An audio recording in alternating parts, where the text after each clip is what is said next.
What's up, y'all? Jason Roman over here.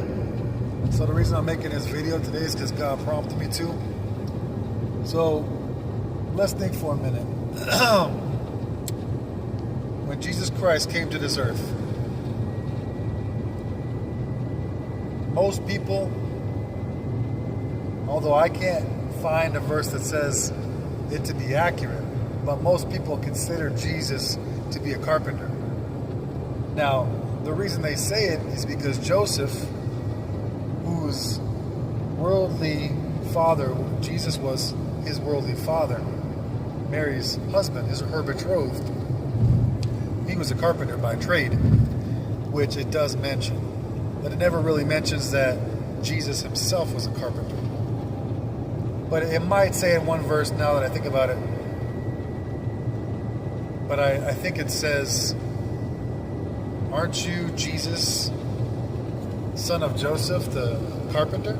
I believe that's what it says. But anyways, nonetheless, let's say that Jesus by trade was a carpenter.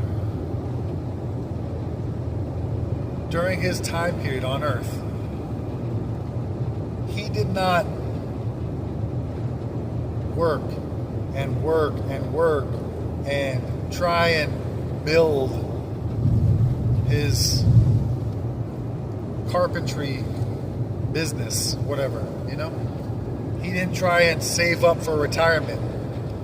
There's a reason for that. Because he knew the future and he knew what the plan was. There's a Bible verse.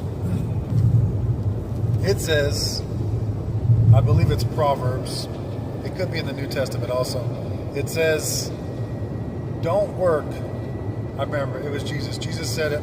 He said, don't work for worldly treasures where moth and rust can devour it.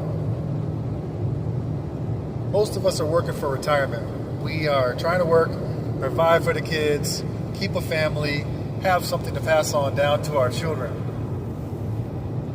But Jesus didn't say that we need to do that. He said, don't work for treasures that can be stolen by robbers. He said, work and build your treasures in heaven. That's the goal, to build the treasures in heaven. How do we do that? By producing good fruits, doing good things. I'm trying to make videos that honor and glorify God. I'm trying to build a ministry that can sustain my necessities of life.